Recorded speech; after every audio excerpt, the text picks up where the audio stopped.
নমস্কাৰ বন্ধু বান্ধৱীসকল, স্বাগতম জনাইছোঁ ৰিহান 360 ইউটিউব চেনেলৰ নতুন এটা ভিডিঅ'লৈ। বন্ধু বান্ধৱীসকল, আগন্তুক যি থাৰ্ড গ্ৰেড আৰু ফ'ৰ্থ গ্ৰেড এক্সাম আহি আছে, সেই থাৰ্ড গ্ৰেড আৰু ফ'ৰ্থ গ্ৰেড এক্সামৰ প্ৰস্তুতিৰ কাৰণে মই অসমীয়া বিষয়ৰ পৰা কেইটামান গুৰুত্বপূৰ্ণ প্ৰশ্ন উত্তৰ লৈ আহিছোঁ।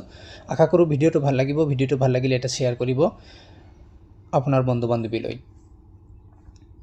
বন্ধু বান্ধৱীসকল, আৰু এটা কথা মই আপোনালোকক জনাই থওঁ, যদি আপুনি মোৰ চেনেলটোত নতুন ভিজিট কৰিছে তেনেহ'লে ৰিহান 360 ইউটিউব চেনেলটো ছাবস্ক্ৰাইব কৰিব, লগতে ফেচবুকত চাই থাকিলে ৰিহান 360 ফেচবুক পেজটো ফ'ল' কৰি ৰাখিব। আহক ভিডিঅ'টো আৰম্ভ কৰোঁ। প্ৰথম প্ৰশ্ন, শংকৰদেৱে কছাৰীৰ উপদ্ৰৱ সহিব নোৱাৰি ক'ত প্ৰথমে আশ্ৰয় লৈছিল? ক নম্বৰ বেলগুৰিত, খ নম্বৰ গাংমত, গ নম্বৰ পাটবাউসীত, ঘ নম্বৰ মধুপুৰত। বন্ধু বান্ধৱীসকল, ইয়াৰ শুদ্ধ উত্তৰ শংকৰদেৱে কছাৰীৰ উপদ্ৰৱ সহিব নোৱাৰি আশ্ৰয় লৈছিল গাংমত। দ্বিতীয় প্ৰশ্ন, শংকৰদেৱক ভাগৱতখন দিয়া লোকজন কোন আছিল? ক নম্বৰ জগদীশ মিশ্ৰ, খ নম্বৰ মাধৱদেৱ, গ নম্বৰ ৰামচৰণ ঠাকুৰ, ঘ নম্বৰ ৰাম মিশ্ৰ।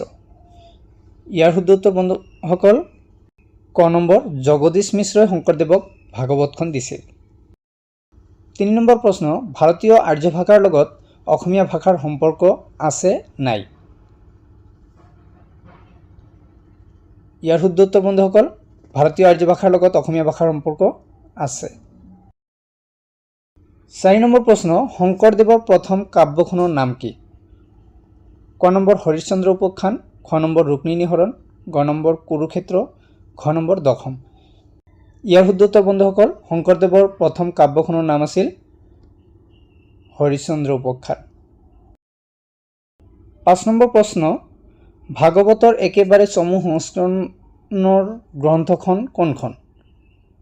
ভাগৱতৰ একেবাৰে চমু সংস্কৰণৰ গ্ৰন্থখন কোনখন? ক নম্বৰ ভক্তি ৰত্নাকৰ, খ নম্বৰ গুণমালা, গ নম্বৰ অনাদিপতন, ঘ নম্বৰ ভক্তি প্ৰদীপ।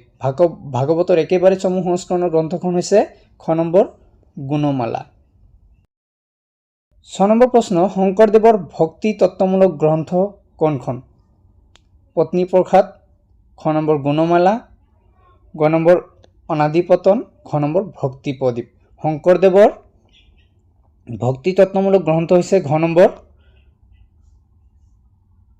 ইয়াৰ শুদ্ধ উত্তৰ ভক্তি প্ৰদীপ।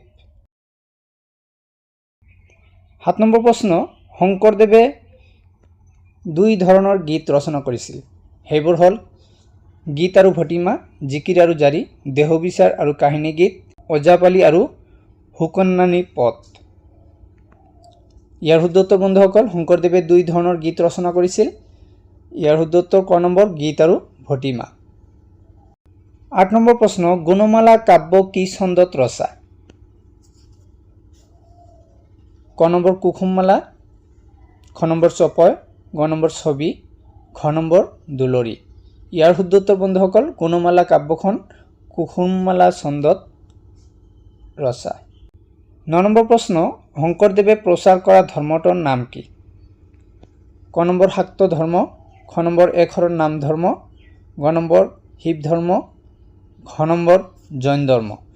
৯ নম্বৰৰ শুদ্ধ উত্তৰ বন্ধুসকল, শংকৰদেৱে প্ৰচাৰ কৰা ধৰ্মটোৰ নাম আছিল খ নম্বৰ একশৰণ নাম ধৰ্ম। ১০ নম্বৰ প্ৰশ্ন, মাধৱদেৱৰ এখন তত্ত্বমূলক গ্ৰন্থ।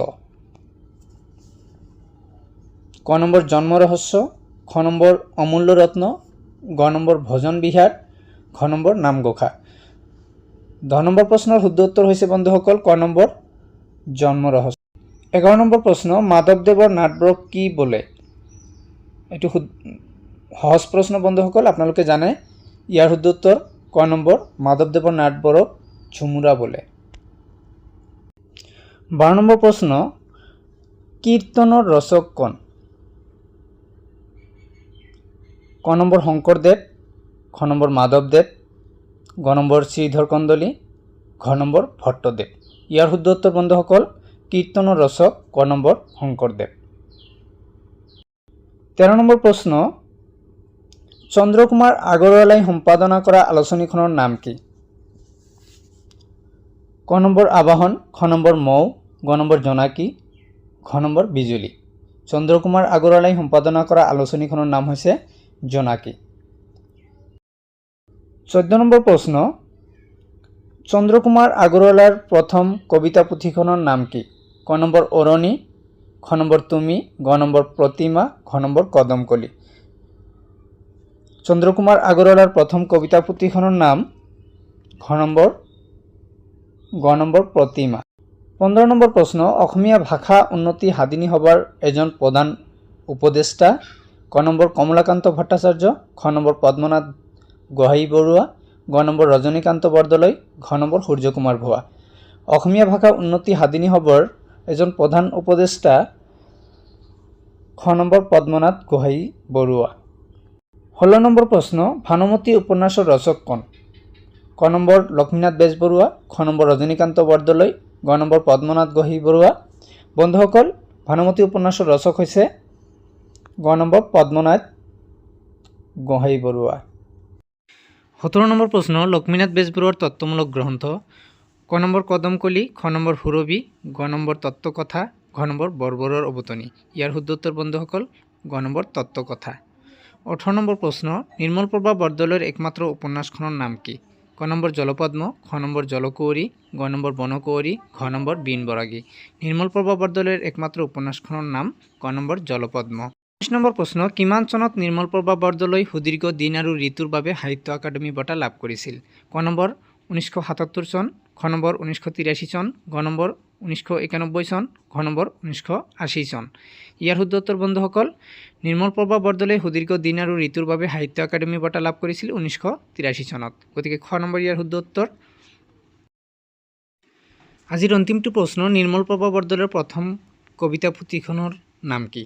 ক নম্বৰ বনফৰিঙৰ ৰং, খ নম্বৰ দিনৰ পাছত দিন, গ নম্বৰ সমীপেক্ষু, ঘ নম্বৰ অন্তৰংগ। আজিৰ অন্তিমটো প্ৰশ্নৰ উত্তৰ হৈছে নিৰ্মলপ্ৰভা বৰদলৈৰ প্ৰথম কবিতা পুথিখনৰ নাম বনফৰিঙৰ ৰং। আজিলৈ এইখিনি, আকৌ লগ পাম পৰৱৰ্তী এটা নতুন ভিডিঅ'লৈ। বন্ধুসকল চেনেলটো ছাবস্ক্ৰাইব কৰিবলৈ নাপাহৰিব। ধন্যবাদ।